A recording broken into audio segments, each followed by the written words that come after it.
Hello! Welcome back sa ating bagong tutorial, and for today's video ay tuturuan ko po kayo if ikaw ay TM user or Globe user, you can choose this promo na for only 99 pesos you can have a 9 gig shareable internet data sa lahat. You can share your 9 gig data up to 4 persons for only 99 pesos, and this is serve for all promo ng TM at saka Group. So to start, make sure meron kang remaining load credit sa inyong account na 99 pesos para makapag-register tayo sa serve for all. So punta lang ng phone dialer and then i-dial yung asterisk 140 number sign, then click TM sa baba. And after that, i-click natin select natin yung 8. Then select natin yung promo na number 1, and we also have serve for all 249 here. So check na natin kung ilang gig yung 249 para at least malaman natin kung ilang gig siya. 220 gig data for 7 days yung 249. So kung hindi masyadong malaki yung budget for internet, you can have the 7 days na 99 pesos only. So select natin yung serve for all 99. Select one, then 9 gig data per day share sa lahat, which is valid for 7 days for 99 pesos. Then kung gusto nyo i-subscribe yung promo na ito, i-type lang yung 1 and then click the send button here. So after nga masend yung click, after masend yung promo, you will be receiving this type of contribution galing dito sa 8080 na gateway, which is nakasaad dito na registered ka na sa serve for all 99. Meron kang 9 gig pang internet na shareable sa lahat.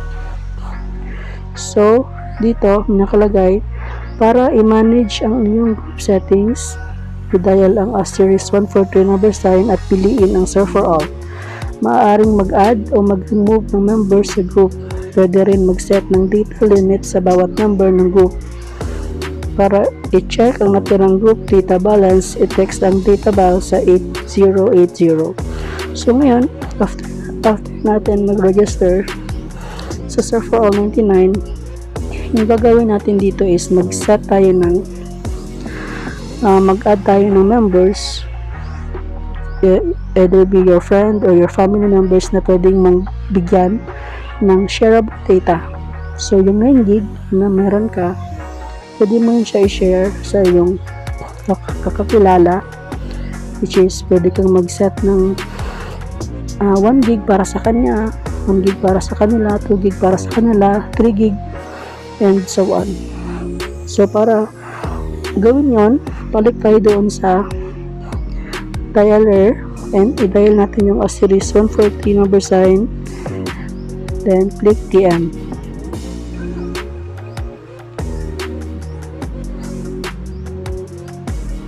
So select 8 serve for all, then i-select natin yung number 4 na manage your group, then click send. So dito may nakalagay, we have option 1, 2, 3, 4 here. So sa number 1, mag-add ng member, 2, set limit, 3, remove member, and 4, leave group. Sa number 1, you can add up to 4 members here. Then dito sa number 2, you can set limit kung ilang data yung allowable para sa kanila. And then number 3, magre-remove ng mga member na, for example, uh, hindi mo na siya gusto doon sa group, or mas mataas siya mag-consume, so better na i-remove mo siya sa group. So you can select the number 3 here and then follow the instructions na lang. So yung gagawin natin una-una is yung mag-add ng member. So select one, then mag-add ng member sa iyong group by entering their mobile number. So this is free of charge. So maglalagay tayo dito ng isang number. So itong kapatid ko, ito yung ilalagay ko na sample here.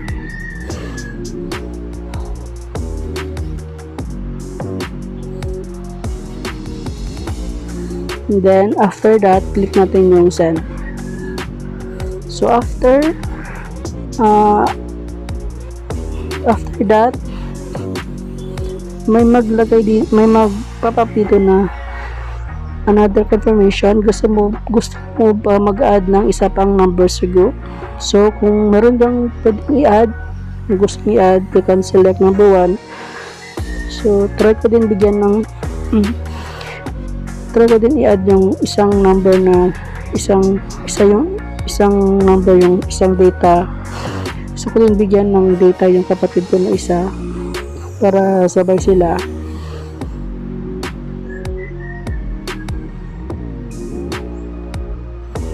Wait.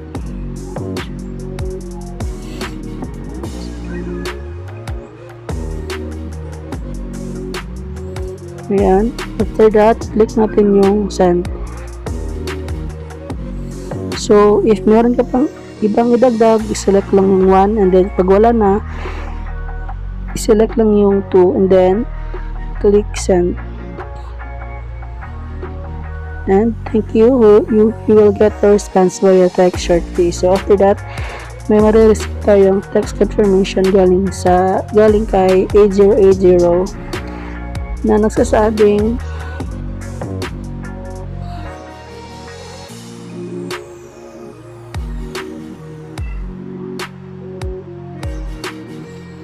sorry, di kaya ma-process yung serve for all group request dahil ang number na yung in-add ay member na ng iyong serve for all group.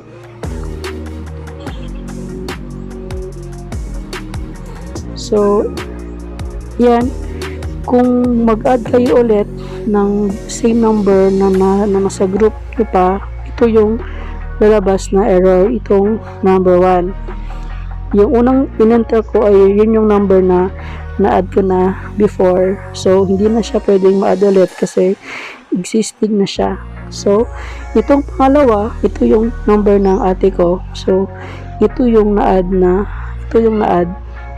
bago sa aking group, which is dalawa na sila doon. So, ang sabi dito, na-add mo na ang number na ito sa iyong serve for all group. Hanggang 4 users lang ang pwede sa mga 7-day serve for all promos. At 2 users naman para sa 1-day serve for all promo. So, added na natin yung dalawang number. So, pangalawa, balik tayo doon sa code. Ang gagawin natin naman ngayon ay mag-set ng data limit. So, bibigyan natin sila ng capping kung ilang gig yung dapat nilang ma-consume within 7 days. So, i-cover, bibigyan ko sila ng 3 gig. So, within 7 days, 3 gig lang yung pwede nilang magamit doon sa 9 gig na shareable data. Click for, then select natin yung to set limit. Then, dito, iset kung gaano kadami ang data na magagamit ng inyong group members. So, for 1 gig, we have 3 gig, 5 gig, 10 gig. So,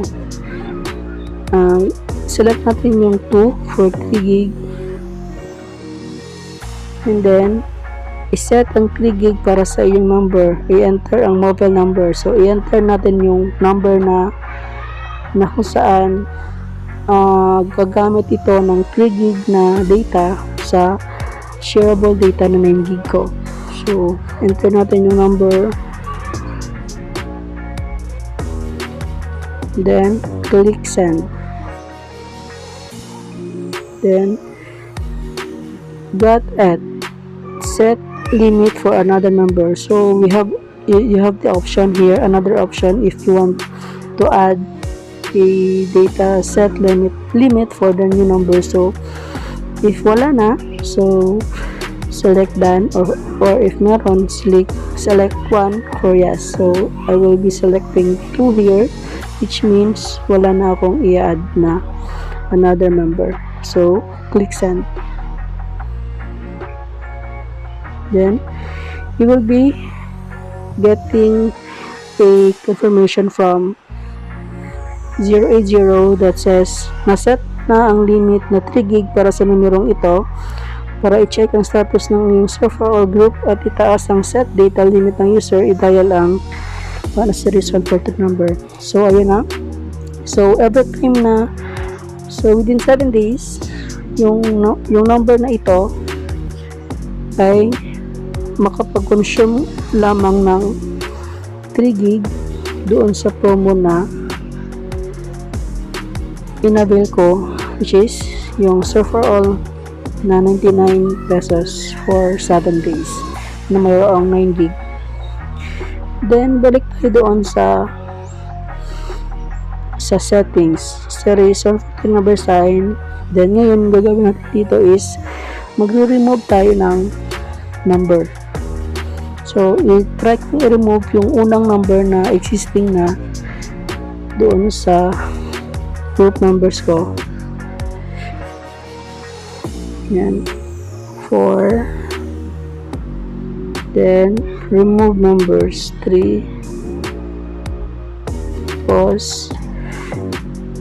Dito sa option number 1 here, you have remove a member from your group and remove all members from your group. So you have all the options here na you can select one to remove a certain member, or you can select number 2 to remove all, lahat sila. So select natin yung 1, may certain number lang tayo dito na i-remove, then select send. Then i-enter ang number i-enter ang mobile number ng member na gusto mo i-remove.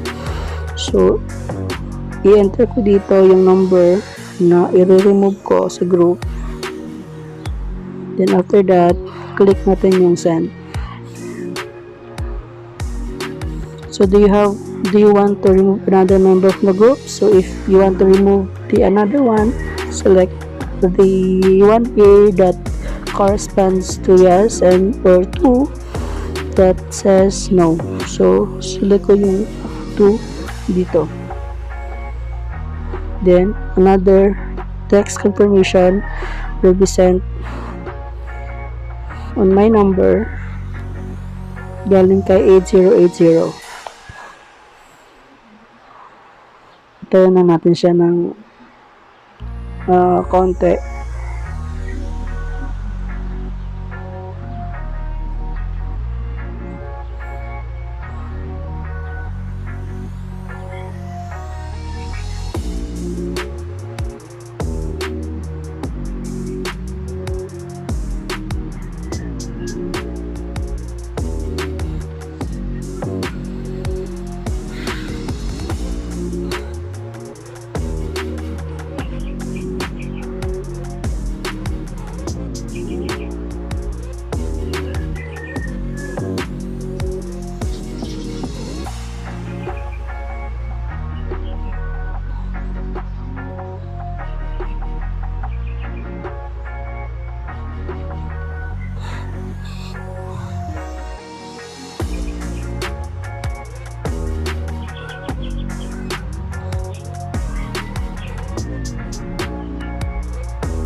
Then after that, meron ng problem sa connection. So try natin ulit yung after natin i-perform yung pag-remove ng number doon sa group,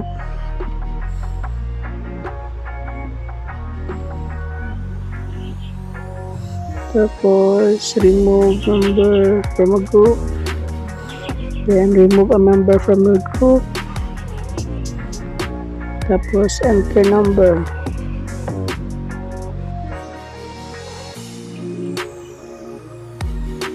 and click send.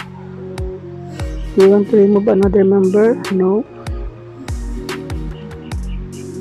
Then okay. Tayin natin yung text confirmation na galing kay 8080, and ito na. Ito yung sabi niya, natanggal mo na ang numerong 4260 sa iyong serve for all group. Hanggang 4 users lang ang pwede sa 7-day serve for all promos. So ayun na, successful na yung pagre-remove natin ng group member doon sa ating promo. Then next, yung last option doon, itayin na natin.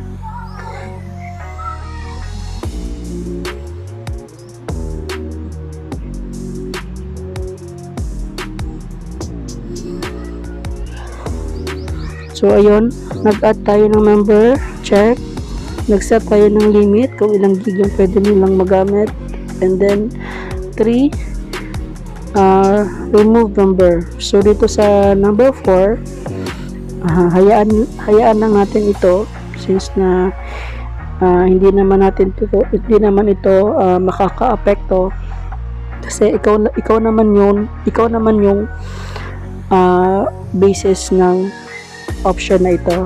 Kumbaga, you have the option kung magli-leave ka doon sa group na kung saan available yung members mo, or hayaan mo na lang siya.